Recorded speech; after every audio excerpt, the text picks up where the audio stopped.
প্রধানমন্ত্রী নরেন্দ্র মোদীজি এবং আমাদের মাননীয় মুখ্যমন্ত্রী শুভেন্দু অধিকারী মহাশয় প্রথম দিন থেকে বলে দিয়েছেন যে যে কেস ধামাচাপা দেওয়া হয়েছে, যে কেসের বিচার হয়নি এবং টিএমসি পার্টি তার মানে ইনফ্লুয়েন্স খাটিয়ে সেই কেসগুলোকে বন্ধ করে দেওয়ার চেষ্টা করেছে, সেই প্রত্যেকটা কেস খোলা হবে এবং দুর্নীতির কেসও খোলা যাবে এবং সেটাই হচ্ছে। তিনজন যাকে সাসপেন্ড করা হয়েছে ডক্টর অভয়ার কেসে আমি সেদিন ছিলাম, আমি সেই সন্ধ্যে থেকে তার পরিবারের সাথে ছিলাম। আমি জানি যে আমাদের উপর দিয়ে কি ঘটেছিল এবং তার বাবা মার উপর দিয়ে কি ঘটেছিল। আজকে বারবার আমরা বলেছিলাম এই আজকের যে বিনীত গোয়েল যাকে সাসপেন্ড করা হলো, সেই বিনীত গোয়েল সেই সময়কার কমিশনার ছিল কলকাতার।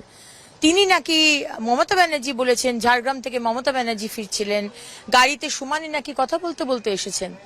মমতা ব্যানার্জি বলেন কালকেও কালো কোট পরে আদালতে গেছিলেন। তাহলে উনি জানেন না যে সন্ধ্যে 6টার পর পোস্টমর্টম হয় না? আমরা বারবার বলেছিলাম সন্ধ্যে 6টার পর কেন পোস্টমর্টম হবে, কেন বডিকে প্রিজার্ভ করা যাবে না, কেন আরেকটা সেন্ট্রাল গভর্নমেন্টের নিউট্রাল হাসপাতাল থেকে আরেকবার পোস্টমর্টম করা হোক, কেন তাড়াতাড়ি করে ওই টিএমসির এমএলএ ক্রিমেটোরিয়ামে দুটো বডি রাখা ছিল তাদেরকে না পুড়িয়ে আজকে দাহ করে দেওয়া হলো এর বডিকে, অভয়ার বডিকে? এত তারা কিসের ছিল?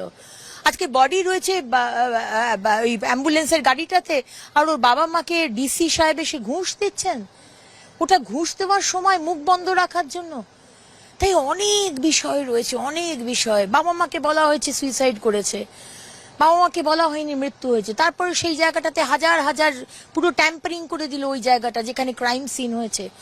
একটা পাতলা লোক সঞ্জয় রায়, তার পক্ষে একটা 30-35 বছরের ডাক্তারকে এইভাবে মারা সম্ভব নয়।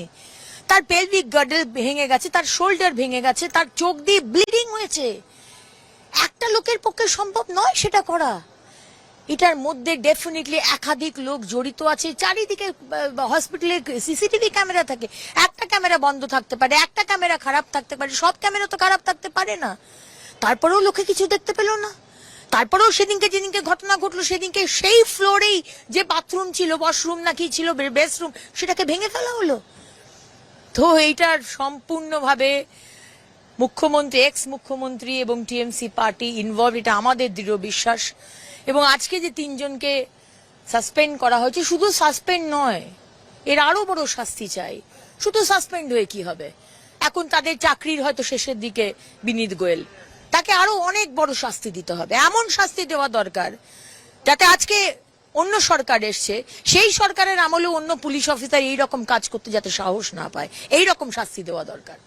ये मुद्दे से बड़ी बात है, ये पश्चिम बंगाल की हर एक जनता का ये दिल का ये चाहना था कि पश्चिम बंगाल में भारतीय जनता पार्टी की सरकार आएगी तो आरजीकर कांड से जो जुड़े जो दोषी लोग हैं उनका कुछ व्यवस्था हो उनके लिए।